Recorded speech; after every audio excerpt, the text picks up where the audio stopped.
Alice in Wonderland by Lewis Carroll. Chapter 1. Down the Rabbit Hole. Alice was beginning to get very tired of sitting by her sister on the bank, and of having nothing to do.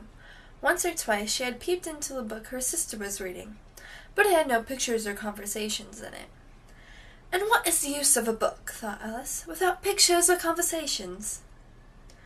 So she was considering, in her own mind, as well as she could, for the hot day made her very sleepy and stupid, whether the pleasure of making a daisy chain would be worth the trouble of getting up and picking the daisies, when suddenly a white rabbit with pink eyes ran close by her. There was nothing so very remarkable in that, nor did Alice think it so very much out of the way to hear the rabbit say, oh dear, I shall be too late."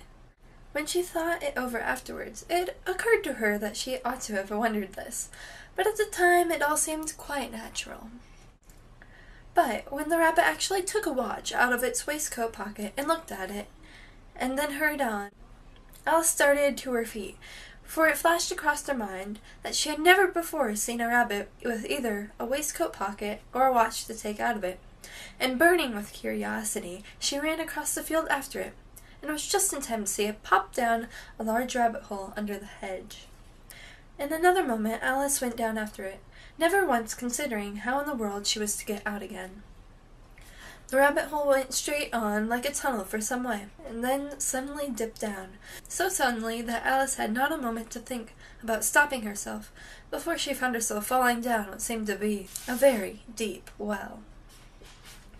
Either the well was very deep, or she fell very slowly, for she had plenty of time as she went down to look about her, and to wonder what was going to happen next. First she tried to look down and make out what she was coming to, but it was all too dark to see anything. Then she looked at the sides of the well, and noticed that they were filled with cupboards and bookshelves. Here and there she saw maps and pictures hanging upon pegs. She took down a jar from one of the shelves as she passed.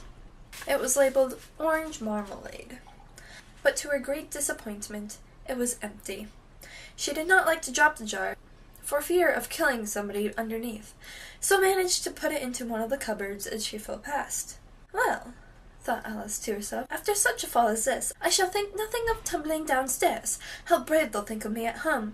Why, I wouldn't say anything about it, even if I did fall off the top of the house," which was very likely true. Down, down, down. Would the fall never come to an end? "I wonder how many miles I've fallen by this time," she said aloud. "I must be getting somewhere near the center of the earth. Let me see. That would be 4,000 miles down, I think." For you see, Alice had learnt several things of this sort in her lessons in the schoolroom, and though this was not a very good opportunity for showing off her knowledge, as there was no one to listen to her, still it was very good practice to say it over. "Yes, that's about the right distance. But then I wonder what latitude or longitude I've gotten to." Alice had not the slightest idea what latitude was, or longitude either, but she thought they were very nice, grand words to say.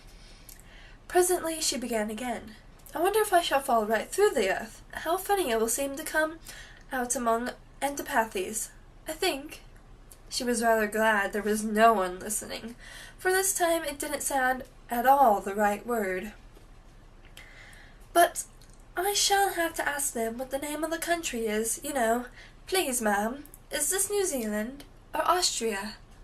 And she tried to curtsy as she spoke. Fancy curtsying as you're falling through the air! Do you think you can manage it? And what an ignorant little girl she'll think me for asking. No, it'll never do to ask. Perhaps I shall see it written up somewhere. Down, down, down. There was nothing else to do, so Alice soon began talking to herself again. "Dinah will miss me very much tonight, I should think."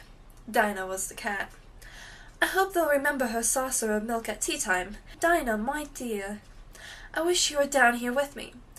There are no mice in the air, I'm afraid, but you might catch a bat, and that's very much like a mouse, you know. But do cats eat bats, I wonder?" And here Alice began to get rather sleepy, and went on saying to herself in a dreamy sort of way, "Do cats eat bats? Do cats eat bats?" And sometimes, "Do bats eat cats?" For you see, as she couldn't answer either question, it didn't much matter which way she put it. She felt that she was dozing off, and had just begun to dream that she was walking hand in hand with Dinah, and was saying to her very earnestly, "Now, Dinah, tell me the truth. Did you ever eat a bat?" When suddenly, thump, thump, down she came upon a heap of sticks and dry leaves, and the fall was over. Alice was not a bit hurt, and she jumped up onto her feet in a moment.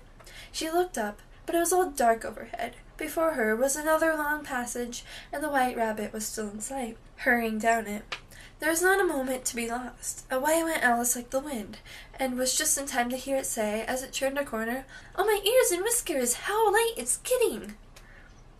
She was close behind it when she turned the corner, but the rabbit was no longer to be seen. She found herself in a long, low hall, which was lit up by rows of lamps hanging from the roof. There were doors all around the hall, but they were all locked, and when Alice had been all the way down one side and up the other, trying every door, she walked sadly down the middle, wondering how she was ever going to get out again. Suddenly she came upon a three-legged table, all made of solid glass. There was nothing on it but a tiny key, and Alice's first idea was that this might belong to one of the doors of the halls. But alas, either the locks were too large, or the key was too small.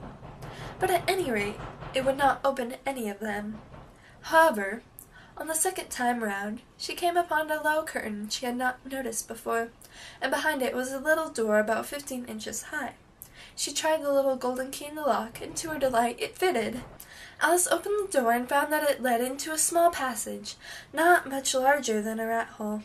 She knelt down and looked along the passage into the loveliest garden you ever saw. How she longed to get out of the dark hall and wander about among those beds of bright flowers and those cool fountains. But she could not even get her head into the doorway. "And even if my head would go through," thought poor Alice, "it would be of very little use without my shoulders. Oh, how I wish I could shut up like a telescope. I think I could, if I only knew how to begin." For you see, so many out-of-the-way things had happened lately, that Alice had begun to think very few things were indeed really impossible. There seemed to be no use in waiting by the little door, so she went back to the table, half hoping she might find another key on it, or, at any rate, a book of rules for shutting people up like telescopes. This time she found a little bottle on it, "which was certainly not here before," said Alice. And tied round the neck of the bottle was a paper label with the words, "Drink me," beautifully printed in large letters. It was all very well to say, "Drink me," but wise little Alice was not going to do that in a hurry. "No, I'll look first," she said, "and see whether it's marked poison or not." For she had read several nice little stories about children who had got burnt and eaten up by wild beasts, and other unpleasant things, all because they would not remember the simple rules their friends had taught them, such as that a red-hot poker will burn you if you hold it too long, and that, if you cut your finger very deeply with a knife, it usually bleeds. And she had never forgotten that, if you drink much from a bottle marked poison, it is almost certain to disagree with you, sooner or later. However, this bottle was not marked poisoned. So Alice ventured to taste it, and finding it very nice. It had, in fact, a sort of mixed flavor of cherry tart, custard, pineapple, roast turkey, toffee, and hot buttered toast. She very soon finished it off. "What a curious feeling," said Alice. "I must be shutting up like a telescope."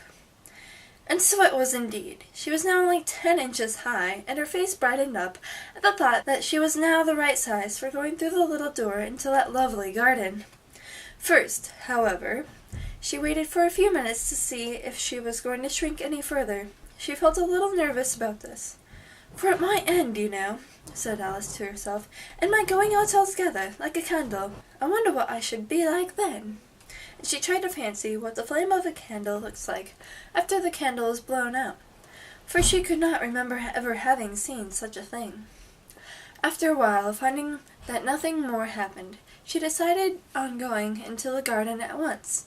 But alas, for poor Alice! When she got to the door, she found she had forgotten the little golden key, and when she went back to the table for it, she found she could not possibly reach it.